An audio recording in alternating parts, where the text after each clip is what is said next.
Psalm 1, still. Last time I talked about the idea of what I call biblical meditation, how a person can meditate on the law.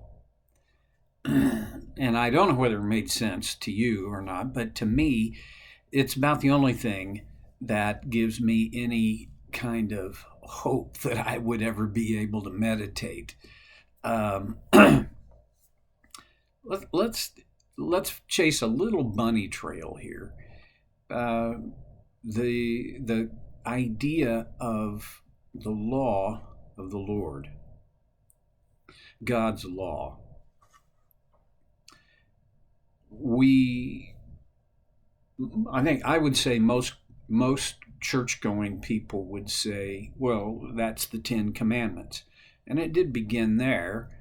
That's from Exodus chapter 20, before God ever gave this more specifically detailed law later in Exodus and then in Leviticus. He gave Moses those two tablets with what we call the Ten Commandments. Now, Jews in that time would have called them the 10 words. But that's way not the whole law of the Lord. It depends on which scholar you look at. Somewhere between 360 and 350 or 390. Again, it depends on the particular scholar.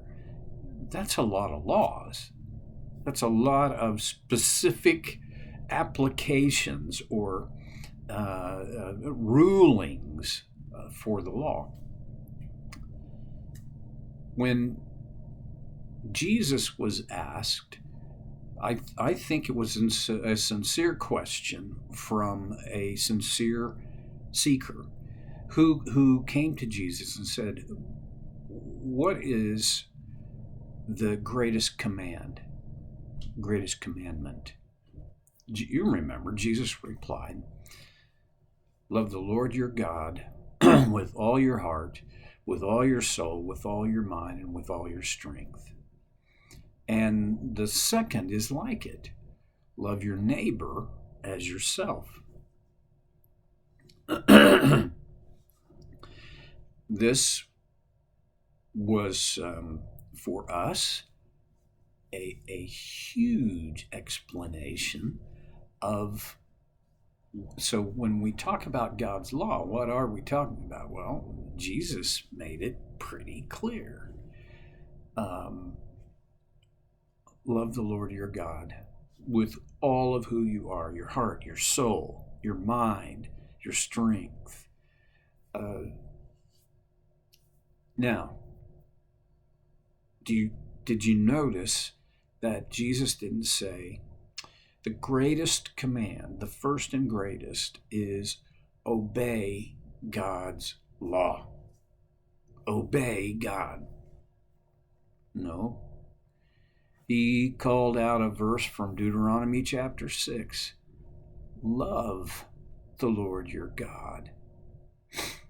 In the beginning of that, in Deuteronomy chapter 6, I'm told, I've read that it's called the Shema, and it is more or less the motto and mantra, even today, for Jews, devoted, practicing Jews. And it begins with this phrase, the Lord our God is one God. What does that mean?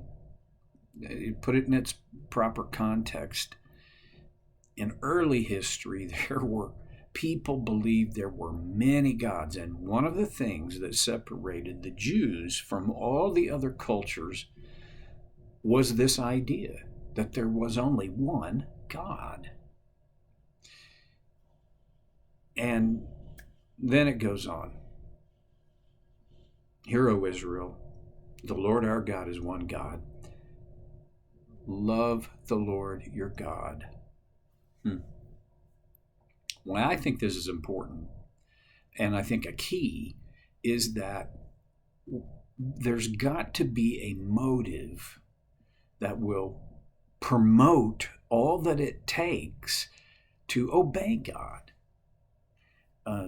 Now, one of the motives for a lot of people is fear, that we fear God's punishment. Actually, I think that's legitimate. I don't want to be punished by the God who He created everything I see. It's when I get the chance to look down on the Grand Canyon, when I see the mountains around me here, I see the lightning, and I don't want to tangle with that, the being, the one, the God who, this is His handiwork. No, I fear His. I don't want His punishment. Okay, yes, but if that's my primary and only motivation for observing His design and organizing my life around it, it wears thin. And because it is a negative thing, believe me or not, it's up to you. But my firm belief is that sets us up to view all of life from a negative perspective, from a defensive perspective. I don't want to make God angry. I don't want His punishment. I don't want, if I break this law, if I'm not,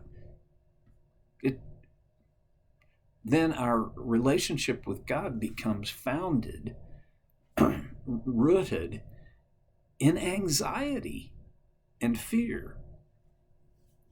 I do not believe this is what God has in mind.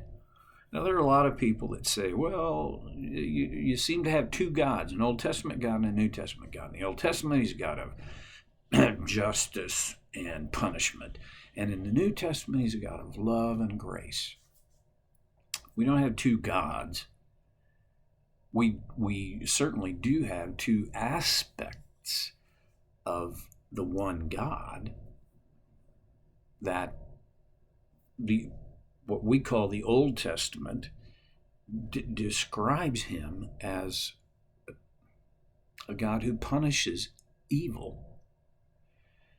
And in the New Testament, we see Him described more as a God who forgives the repentant sinner. That is a topic that whole books have been written about. I'll just dip in that much and move forward, because here's the point. Love is the motive that will make it possible for us to live fully in harmony with God and His design in my life. Not perfectly, but fully. Nobody can perfectly fulfill the law. Jesus was the only one who could, and He did. And part of the reason why He did is because God knew, since before He spun the world into space, created the cosmos, and He knew we would not be able to perfectly observe His design. Jesus came to pay for that fact on our behalf. Okay, now, love the Lord your God. If you love someone, what are things that you do? Okay, I love my wife, Debbie. And there's I'm not, please don't think you need to be like me in this. No, you don't. You need to be way better than me. But because I love her, I do things I don't really want to do, right? These are sometimes not natural to me, but I do them because I love her. Now, there is a sense that I don't want to disappoint her. I don't want to hurt her. And boy, do I not want her upset with me. So, yeah, there is that. But those are all trumped by the fact that I love her. And when you love someone, it shows up in your choices and behaviors. All right. Love the Lord your God with all your heart. The ancients saw the heart, not, they did this symbolically. It is not like the organ that pumps blood in my chest.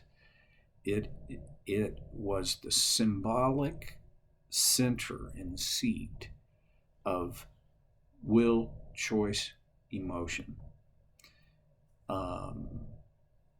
We talk about, my heart breaks, or my heart is happy, so we've carried that concept over into our modern lives. Soul, heart, soul. This is a toughie for me because soul and spirit seem to be very closely connected. Maybe, can't say this for sure, but I think it's a possibility that they could be the same thing. Maybe not. I do know this. The soul is the part of me that has its deepest connection with God. It is where God does his significant business with me in my life. It is spiritual. The heart, the soul, the mind. That's my intellect, my thinking. And strength. This is a thing that many Christians don't. It apparently doesn't matter to us, but it has to do with our physical bodies. I've come to believe in my own life, I've experienced how essential it is for us to steward our health and our bodies. I'm on a journey of getting better at that all the time. I'm better now than I was 11, 12 years ago. But I'm not as good as I want to be. So what do you get it? Heart, soul, mind, and strength. That's who you are. The sum total of who I am. I want to love God with all of who I am. And then Jesus tells his disciples, a new command I give you, that you love one another as I have loved you. Holy smokes. If it was a tall order to love the Lord your God with all your heart, soul, mind, and strength, and I believe it is a tall order, the idea of loving each other as Jesus has loved us. Wow. I mean, a serious follower of Jesus will spend their entire life learning how to do that. My challenge today is love the Lord and start or continue on the journey of loving the others in our lives as Jesus has loved us. We're probably going to have to come back to that a little bit next time when we get together for Soul Care with Stevie Boy.